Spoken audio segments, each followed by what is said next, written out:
Hi, if you're a team leader and you're good at your job and people still drain you, then this is for you.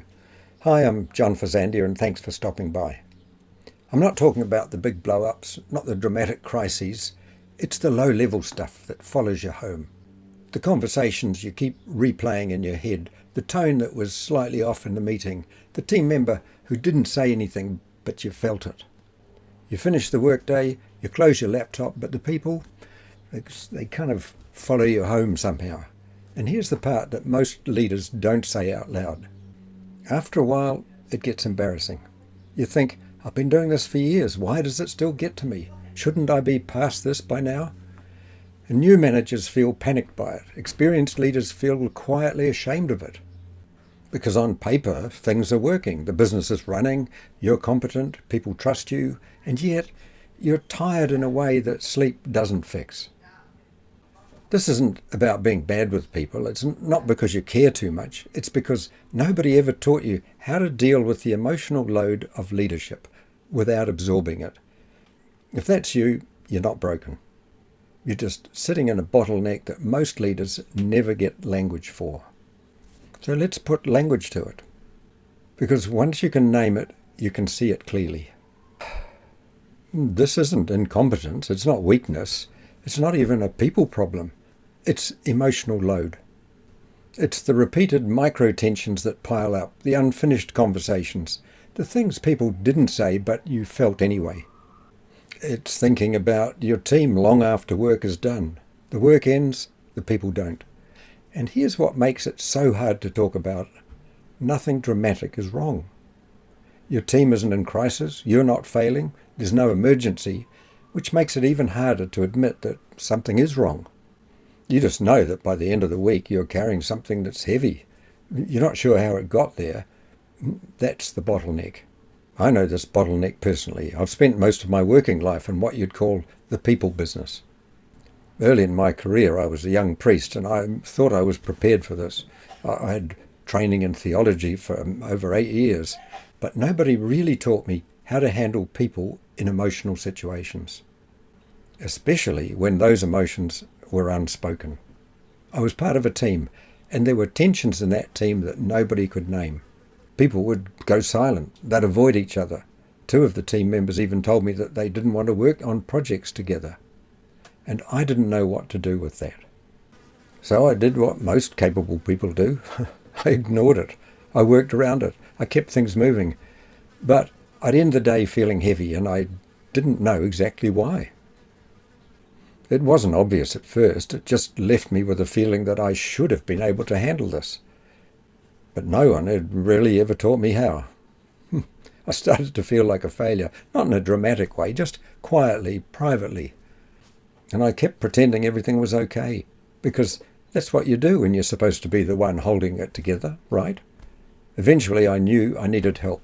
So I joined a group. It was full of people like me, people who worked with others and who were trying to learn how to manage conflict and tension without getting swallowed by it. And something shifted for me in that group. It wasn't that anyone gave me the magic answers right away.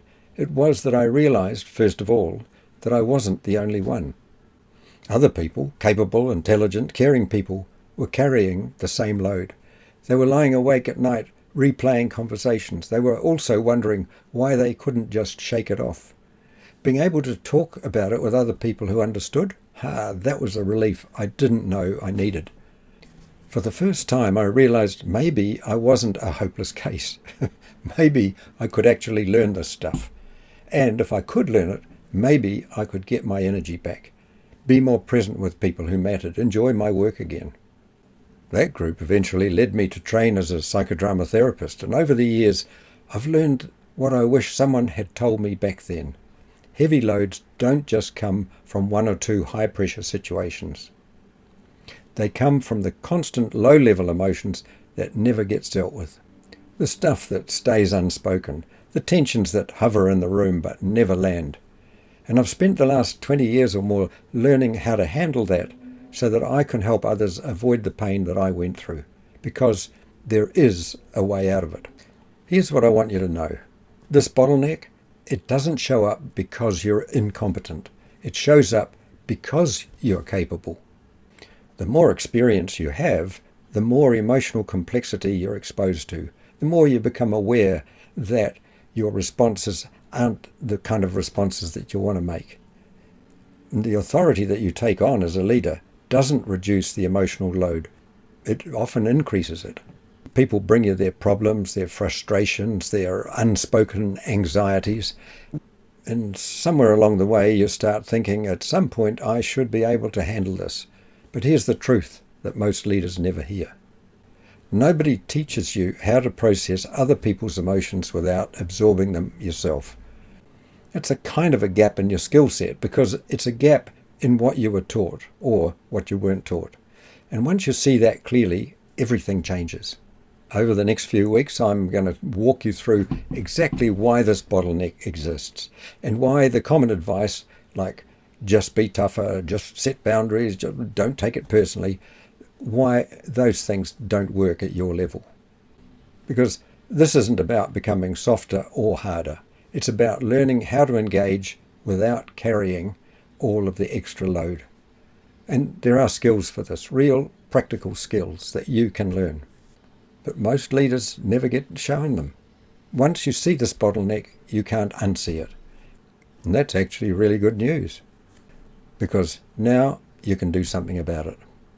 So if this has hit a nerve, you're not broken. You're just dealing with something that nobody trained you for. Watch the next video, follow along, because this is exactly what we're unpacking over the next few weeks. And by the end, you'll understand not just what the problem is, but why it keeps happening and what you can do about it. I'm Faisandier, and thanks for watching. I'll see you in the next video.